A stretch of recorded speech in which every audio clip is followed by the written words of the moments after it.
স্ত্রীর অবৈধ সম্পর্কের জন্য মরতে হলো স্বামীকে। স্ত্রীর অবৈধ প্রেমের কথা জেনেও স্ত্রীর প্রতি ভালোবাসা এতটুকু কমেনি স্বামীর। প্রেমিককে ভুলিয়ে স্ত্রীকে নিজের কাছে ফেরাতে কম চেষ্টাও করেননি স্বামী, তবে শেষে দিতে হলো প্রাণটুকুও। স্ত্রীর অবৈধ সম্পর্কের জেরে মাঝে মধ্যেই অশান্তি লেগেই থাকতো, তবে তার পরিণতি যে এত চরম হতে পারে তা ভাবতে পারেনি। বাংলা থেকে কাজের সন্ধানে যেতে হয়েছিল মুম্বাই। স্ত্রীর মন পেতে তাকে সঙ্গে নিয়ে যান স্বামী, তাতেই হলো চরম পরিণতি। মৃতের পরিবার সূত্রে জানা গিয়েছে, জালাল এবং রোজিনা মুম্বাইতে গিয়েছিল পরিযায়ী শ্রমিকের কাজ করতে। সেখানে তারা দীর্ঘদিন রাজমিস্ত্রির কাজ করেছে। গত কিছুদিন হলো রোজিনা অবৈধ সম্পর্কে জড়িয়ে পড়ে। বিষয়টি নিয়ে বেশ কিছুদিন ধরেই স্বামী স্ত্রীর মধ্যে মনোমালিন্য চলছিল। তার জেরেই স্বামীকে খুন করে রোজিনা। তরুণীপুরে পালিয়ে আসে বলে দাবি পরিবারের সদস্যদের। জানা গিয়েছে, খুনের অভিযোগে অভিযুক্ত স্ত্রীকে মুম্বাই পুলিশের ক্রাইম ব্রাঞ্চের সদস্যরা স্বরূপনগরে এসে গ্রেপ্তার করে। অভিযুক্ত স্ত্রীকে বসিরহাট মহকুমা আদালতে পাঠিয়ে 4 দিনের ট্রানজিট রিমান্ডে মুম্বাই নিয়ে যায় পুলিশ। মুম্বাই পুলিশ সূত্রে জানা গিয়েছে, খুন হওয়া স্বামীর নাম জালাল মণ্ডল, বয়স 40, বাড়ি স্বরূপনগরের তরুণীপুর এলাকায়। কাজের সূত্রে মুম্বাই গিয়েছিলেন জালাল। স্ত্রী রোজিনা মণ্ডলকেও নিয়ে গিয়েছিলেন। মুম্বাইয়ে ভান্দুপ থানা এলাকায় রাজমিস্ত্রির কাজ করতেন জালাল এবং রোজিনা। সেখানেই খুনের ঘটনাটি ঘটে। গত 19শে জুলাই ভান্দুপ থানার পুলিশের কাজে এবং তাদের কাছে খবর যায়। ভান্দুপ থানার পুলিশ জানতে পারে বন্ধ ঘরে এক যুবকের দেহ পড়ে রয়েছে।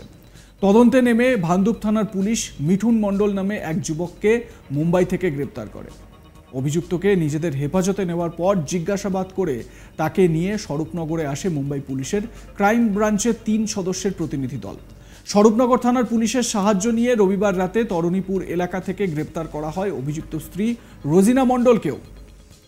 মৃতের দাদা মানে জালালের দাদা কামাল মণ্ডল কি অভিযোগ করছেন শোনাবো। আমার ছোট ভাইয়ের বউ অভিযোগ হচ্ছে, ওর দীর্ঘদিন অবৈধ সম্পর্ক ছিল নিজের জামাইয়ের সাথে। সেই সম্পর্কটা আমার ভাই মেনে নিতে পারতো না। মাঝে মাঝে যার জন্য নিয়ে বোম্বে চলে গেছিল। বোম্বে যাওয়ার পরে সেখানেও জামাইকে নিয়ে যায়। সেখানে নিয়ে গেলে আমার ভাইয়ের সাথে, বউর সাথে, জামার সাথে গণ্ডগোল হয়, মারামারি পিটাপিটিও হয়। হওয়ার পরে সেখান থেকে আবার তাকে বোম্বের থেকে পাঠিয়ে দেয়, মানে সেই তরিকুল বলে যে ছেলেটাকে, তাকে পাঠিয়ে দেয় ওখান থেকে। পাঠানোর পরে আবার তারা সংসার ধর্ম করছিল, যা ছিল। তার মধ্যে আমার ভাই বউ বাড়ি এসে আবার একা রিটার্ন গেছে। রিটার্ন যেয়ে আমার ভাইকে 2-3 জন মিলে মদ খাইয়ে মেরে, গলায় ফাঁস দিয়ে মেরে ও চলে আসে ঘরে তালা দিয়ে। আমরা 4 থেকে 5 দিন পরে খবর পাই। রাত 10:30টার সময় স্বরূপনগর থানায় যাই, যে আসামিকে দেখি। পুলিশের সাথে, বোম্বে ক্রাইম ব্রাঞ্চের সাথে কথা বলি। তারা বলল এই ব্যাপার, ডেড বডি পৌঁছে গেছে, আনার কোনো লাইন নেই, এখনও 2-3 দিন লাগবে ডেড বডি ক্লিয়ার করতে, তোমরা ওখানে সমাধি করার কোনো ব্যবস্থা করো। তারপরে আমরা রাত 2টার থেকে ওখানে গেলাম, আবার এখন কোর্টে আসলাম। তরিকুল বলে যে ছেলেটা, এর সাথে অবৈধ সম্পর্ক একদম পাকাপাকি। আমার ভাইয়ের যে মেয়ে, এরাও কম বেশি জানে, আমরাও কম বেশি জানি, আমার মাও কম বেশি জানে। কম বেশি বলতে আমার মা পুরোই জানে।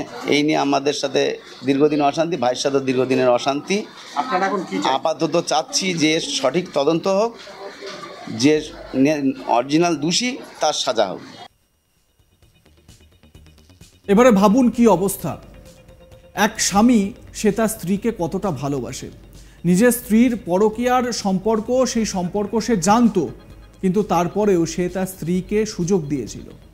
তার স্ত্রী যাতে আবার সংসারে ফিরে আসে, আবার যাতে সে স্বাভাবিক জীবনে ফিরে আসতে পারে, সেই চেষ্টা করেছিল। মৃত্যুকালীন সময়েও জালাল মণ্ডল বলে গেছেন যে সে তার স্ত্রীকে ভালোবাসে। এবং এই ঘটনাটি এখানকার নয়, বাংলার এই দম্পতি চলে যান মুম্বাইয়ে। সেখানে গিয়ে তারা কাজ শুরু করেন, পরিযায়ী শ্রমিকের কাজ শুরু করেন। তারপর এই মর্মান্তিক পরিণতি। স্বাভাবিকভাবে এই ঘটনায় জালাল মণ্ডলের পরিবারে শোকের ছায়া নেমে এসেছে। স্ত্রী কিভাবে এই ধরনের কাণ্ড ঘটালো তা নিয়ে ভেবে কুল কিনারা পাচ্ছেন না কেউ।